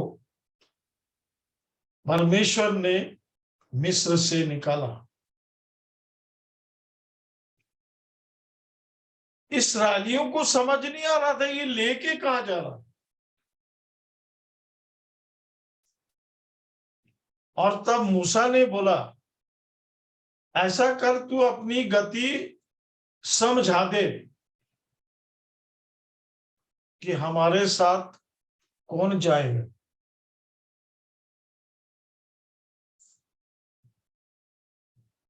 यदि तू ना चले तो हम यहां से पल भर भी आगे नहीं बढ़ेंगे।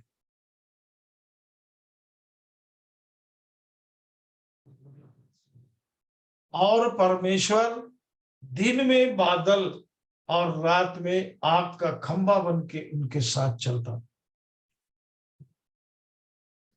उसका कारण था 11 दिन के रास्ते को वो 40 साल तक घुमाता रहा, और जब परमेश्वर को बोलने का मौका आया तो उसने बोला ये बलवा करने वाले लोग हैं। उसने नहीं बोला कि ये मेरे लोग हैं। प्रियो, ये तो मिट्टी थी जो मिट्टी साथ में चल रही है। और आपने देखा मिट्टी साथ में नहीं चल पाती, क्योंकि इसको अंदर से मृत्यु पकड़ के रखता है, अभिलाषाओं से पकड़ के रखता है, वो नहीं छोड़ता। और आपको छोड़ दिया तो अगल बगल आपके जीवन में, घर में, आपके जीवन से जुड़े हुए किसी ना किसी जीवन को पकड़ लेता, पर शैतान छोड़ता नहीं। ये जीवन है प्रियो। 11 दिन के रास्ते को 40 साल घुमाता रहा, घूमने के लिए नहीं, सबको मार डाला रास्ते में, सब खत्म हो गए। और इसलिए नूह के जहाज तक आते आते बहुत से लोग रास्ते में ही मर गए, क्योंकि जहाज का तो दरवाजा बंद हो चुका था और सभी को उस समय भाग के आए होंगे, दरवाजा बंद हो चुका था। परमेश्वर उनको नहीं देख रहा था जो डूब के मर रहे थे, परमेश्वर इनको देख रहा था जो जहाज के अंदर थे। ये पृथ्वी बहुत बुरी दशा के तरफ जा रही है।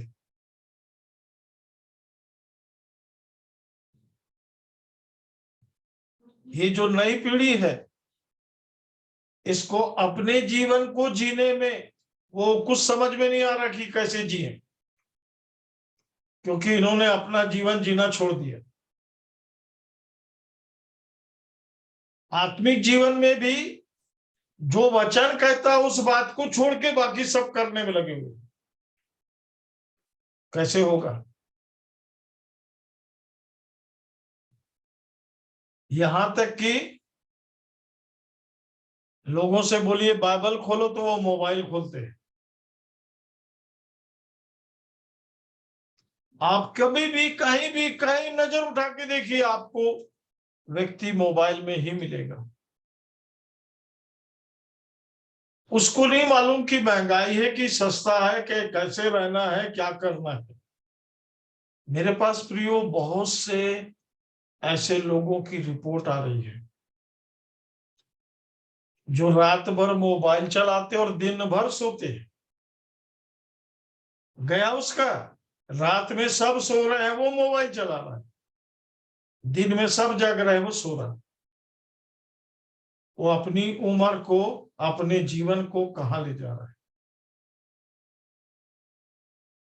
कितने लोग इसी प्रकार विनाशकारी दशा में चले जाएंगे। अभी मैं मीटिंग में आने से पहले अपने भाई से बात कर रहा था जो कटनी में है, और वो बड़े दुखित थे। मैं जब उनके घर में गया था, भरा पूरा परिवार था, मेरे मामू मामी, मामू नहीं रहे, भाई की मिसेस नहीं रही, ऐसे मतलब उस घर से कितने लोग चले गए। और भाई बार बार एक ही बात कह रहा था, घर उजड़ा हुआ है। हाँ प्रिय, बहुत से घर दुख कष्ट क्लेश में, वे कष्ट क्लेश में ही फंसे रह जाएंगे। क्या बोला 4 पद?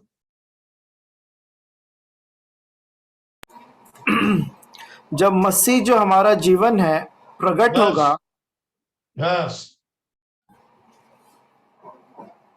फिर से पढ़िए जब मसीह जो हमारा जीवन है आगे। प्रकट होगा, वह कहां से प्रकट होगा? पहला पद, कहां से प्रकट होगा? अतः जब तुम मसीह के साथ जिलाए गए तो स्वर्गीय वस्तुओं की खोज में रहो, जहां मसीह विद्यमान है और परमेश्वर के दाहिनी ओर बैठा है। स्वर्ग से प्रकट होगा। हाँ, परमेश्वर के दाहिनी ओर से आपके पास, समझेंगे जरा, ये परमेश्वर की उपस्थिति के वातावरण से आएगा आपको लेने के लिए, तो वो उस वातावरण में ही लोगों को लेके जाएगा जो परमेश्वर की उपस्थिति का है। समझ रहे मेरा बात? कहां पर है वो वर्तमान में? परमेश्वर के दाहिनी ओर बैठा। दाहिनी तो ओर किस वातावरण में है वो? स्वर्गीय वातावरण। हाँ, वो मानवीय वातावरण में नहीं है। मानव हमेशा दुखित है, चिंतित है, परेशान है, सब मिल जाए तो भी वो चिंता में है।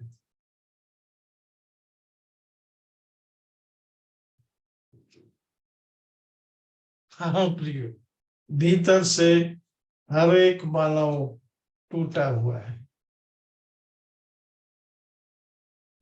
वो आपने उसको तोड़ के रख दिया है, और इसलिए लोगों को विश्वास ही नहीं होता है कि मेरे पापों से मुझे ही प्रभु छुड़ा देगा। वो अपने धुरी पर गोल गोल घूमते रहते हैं। अंदर उसकी अभिलाषाएं जो है वो पाप को पैदा करती रहती हैं।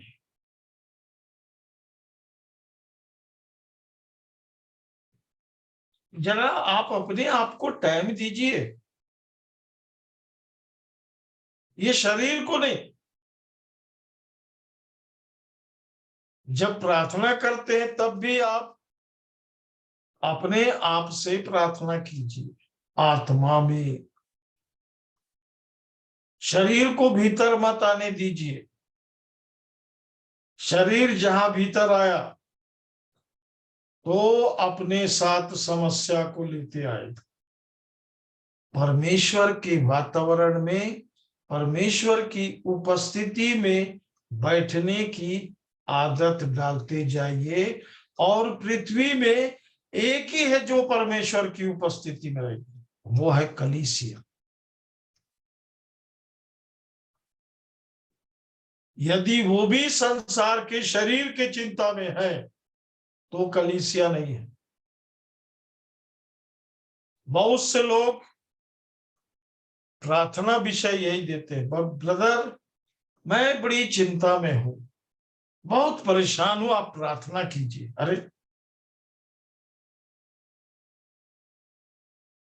ये आपको हर व्यक्ति की दशा मिलेगी, और इसलिए कलीसिया में रहने के आनंद को जब व्यक्ति नहीं समझ पाता वो कलीसिया में क्यों है, तब वो अपनी जिम्मेदारी को पूरी नहीं कर पाता। क्यों परमेश्वर ने अपनी योजना में ऐसे लोगों को चुना है? क्या पढ़े अमन? 6:45 ना? भविष्यद्वक्ताओं के लेखों में यह लिखा है, वे सब परमेश्वर की ओर से सिखाए हुए होंगे। और इस बात को ध्यान रखेंगे, परमेश्वर मृतक लोगों की बात को, मृत्यु की बात को, पृथ्वी की बात को कभी नहीं सिखाता। वे सब परमेश्वर के सिखाए हुए होंगे।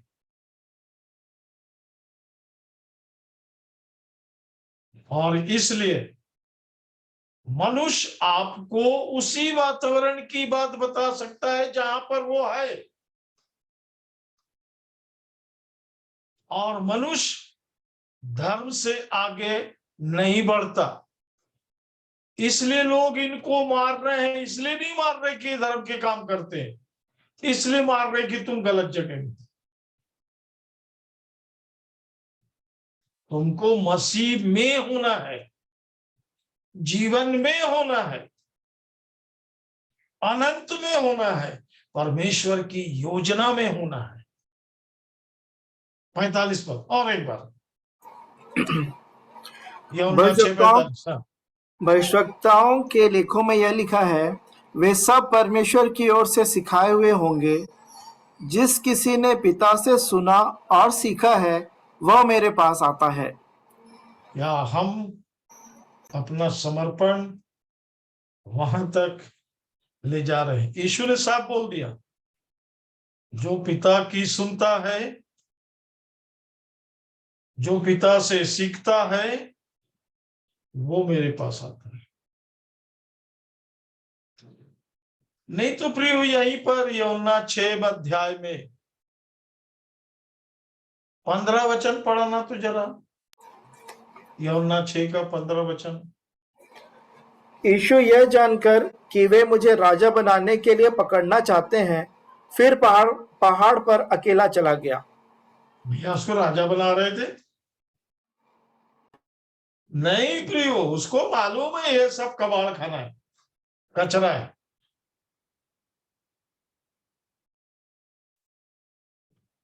उसने तो यहां तक कहा, मैंने कहा तुम ईश्वर हो। अब तो आप ईश्वरी भाषा को समझेंगे, ईश्वरी योजना में आएंगे।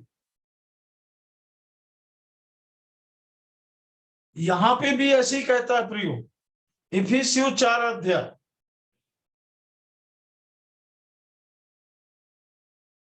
19 वचन।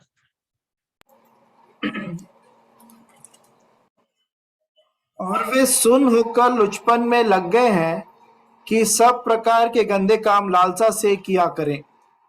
ठीक, अब आगे आगे। पर तुमने मसीह की ऐसी शिक्षा नहीं पाई, वरन तुमने सचमुच उसी की सुनी और जैसा यीशु में सत्य है उसी में सिखाए भी गए कि आगे कि तुम पिछले चाल चलन के पुराने मनुष्यत्व को, जो भरमाने वाली अभिलाषाओं के अनुसार भ्रष्ट होता जाता है, उतार डालो।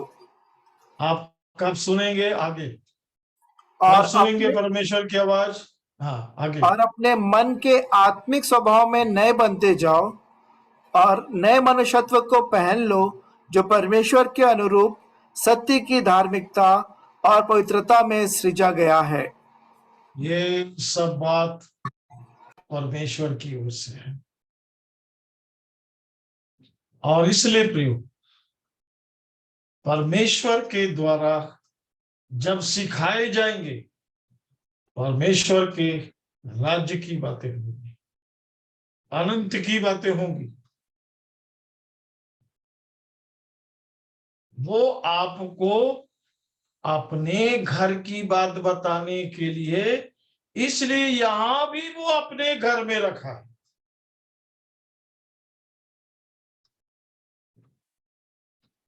और उस घर में पहुंचाने से पहले इस एक पद को पढ़ के फिर प्रार्थना करेंगे। इफिसियों 2:18।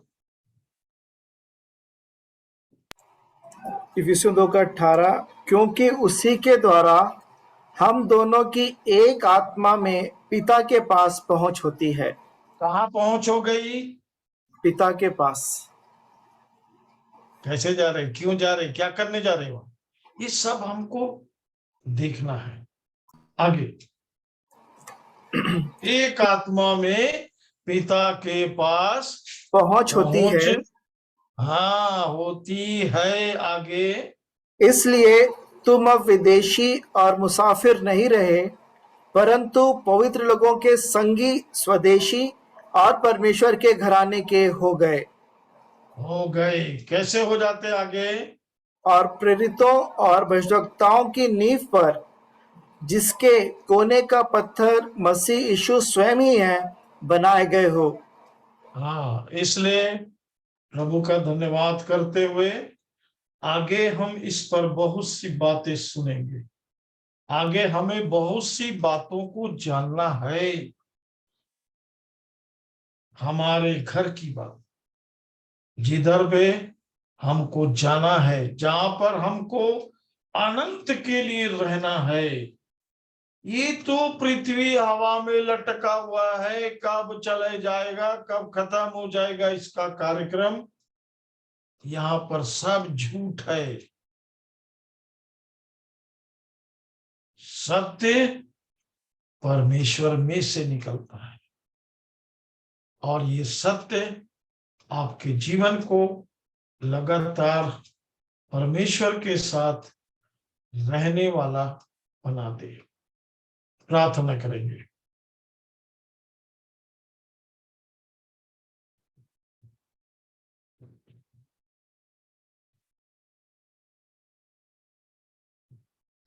चलो ज्योति, प्रार्थना करो। जी, आइए हम सब प्रार्थना करें। धन्यवाद, धन्यवाद जीवित सामर्थी प्रेमी पिता परमेश्वर, मुझे बनाने वाले और हम सबको बनाने वाले, हम सबके अंदर जीवन का श्वास फूंकने वाले मेरे जीवित पिता, मैं अपने उद्धार करता मेरे जीवन यीशु मसीह के नाम से आपके पवित्र चरणों में आती हूँ। पिता, आपका हृदय से धन्यवाद देती हूँ, क्योंकि सच में आप प्रेमी पिता है। आपकी दया के कारण ही आज हम सब के जीवन में पिता परमेश्वर आपका अनुग्रह हुआ और आपने अपने जीवित वचन को भेजा है। आपका धन्यवाद देती हूँ। सुसमाचार हम सब तक पहुंचा, आपका बहुत बहुत धन्यवाद पिता परमेश्वर।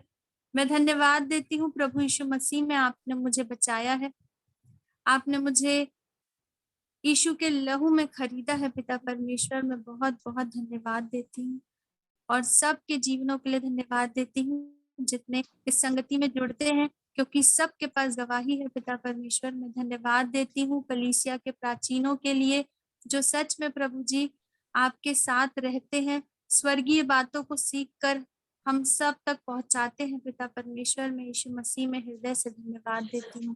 पवित्र आत्मा की उपस्थिति के लिए धन्यवाद देती हूँ। हम सबों के साथ आप है पिता परमेश्वर, अपनी उपस्थिति को दिखाते हैं प्रभु यीशु मसीह में। मैं धन्यवाद देती हूँ, धन्यवाद देती हूँ आज के जीवित वचन के लिए, कि वचन हम सब से बोल रहा है प्रभु जी। धन्यवाद देती हूँ पिता परमेश्वर कि आपने मुझे सुनने वाले कान दिए हैं, आपने अपनी अद्भुत बातों को देखने के लिए वो आंखें दी है। आपका धन्यवाद देती हूँ। पहले मैं नहीं देख पाती थी प्रभु जी आपकी बातों को, लेकिन अब आप दिखा रहे हैं। आपका धन्यवाद देती हूँ। आपकी आवाज को नहीं सुन पाती थी, लेकिन अब प्रभु जी मैं सुन पा रही हूँ। आपका धन्यवाद देती हूँ, धन्यवाद देती हूँ सभी नए भाई बहनों के लिए जो जुड़ रहे हैं प्रभु जी, जो विश्वास कर रहे हैं प्रभु जी। दया करना, अनुग्रह करना, वो भी समर्पण कर सके और उनके भी हृदय छिदने पाए और उनके हृदय में वचन 100 गुना अधिक फलवंत होने पाए। प्रभु दया करना। प्रभु जी आज की संगति के लिए बहुत बहुत धन्यवाद, नेटवर्क के लिए, माध्यम के लिए हृदय से धन्यवाद देती हूँ। धन्यवाद देती हूँ प्रभु कि आपने प्रभु जी अपने प्रेरित और भविष्यवक्ता के द्वारा हम तक इतने अद्भुत वचन को पहुंचाया। सिर्फ वचन को सुनने वाले ना बने प्रभु हम, लेकिन उस पर चलने वाले भी बन सके। दया करना, और जो वचन हम तक पहुंचाया है हम दूसरों तक भी पहुंचा सके। दया करना, अनुग्रह करना प्रभु। जब मैं भी लोगों को वचन सुनाती हूँ प्रभु जी, दया करना प्रभु, वचन प्रभावशाली होने पाए और लोग मन फिराने पाए प्रभु जी। प्रभु इस सेवा के लिए हृदय से धन्यवाद देती हूँ प्रभु जी। एच के मसीह अंकल के लिए, शेखर अंकल के लिए आपसे प्रार्थना और विनती करते हैं पिता परमेश्वर, यीशु मसीह के नाम में उन्हें चंगाई दीजिए प्रभु यीशु। आपने कोड़े खाए हैं प्रभु जी हम सबों के लिए, और विशेष करके प्रभु जी वो आपके दास है प्रभु जी, आपके भविष्यवक्ता है प्रभु। उन पर दया करना, दोनों प्राचीनों पर प्रभु जी आपकी दया को मांगते हैं प्रभु। उनके इलाज में, उनके घर परिवार के साथ रहना प्रभु जी, उनके इलाज में अपने आशीष को देना प्रभु। जहाँ भी प्रभु जी जो डॉक्टर इलाज कर रहे हैं, जिस हॉस्पिटल में है प्रभु, जो भी मेडिसिन चल रही है, सब बात में प्रभु हम आपके हाथों में प्रभु जी सारी बातों को सौंप देते हैं प्रभु, और विश्वास करते हैं कि अद्भुत गवाही को देखेंगे प्रभु। हम सुनेंगे प्रभु जी उनकी चंगाई की बातों को प्रभु जी, जब वो अपने मुख से हमारे बीच में आके अपनी चंगाई की गवाही देंगे प्रभु। आपका बहुत बहुत धन्यवाद देती हूँ प्रभु जी। आपने जीवन दिया का धन्यवाद देती हूँ प्रभु, अद्भुत उपस्थिति के लिए फिर से धन्यवाद प्रभु जी। स्वर्गीय बातों को सिखा रहे हैं, बता रहे हैं प्रभु जी, आपका बहुत बहुत धन्यवाद प्रभु। कलीसिया में रखा है प्रभु यीशु, आपका बहुत धन्यवाद देती हूँ। अंधकार से छुड़ाया है प्रभु जी, शैतान के हाथ से छुड़ाया है प्रभु यीशु, धन्यवाद देती हूँ प्रभु। पाप से बचाया है प्रभु जी, धन्यवाद देती हूँ प्रभु यीशु। हम सबों के जीवन के लिए फिर से धन्यवाद। इस विनती को अपना उद्धार करता प्रभु यीशु मसीह के नाम से मांगती हूँ, आमीन। आमीन आमीन। आमीन आमीन आमीन आमीन। प्रभु सबों को आशीष दे और अपने अनुग्रह जय मसीह की, जय मसीह की, जय मसीह की, जय मसीह।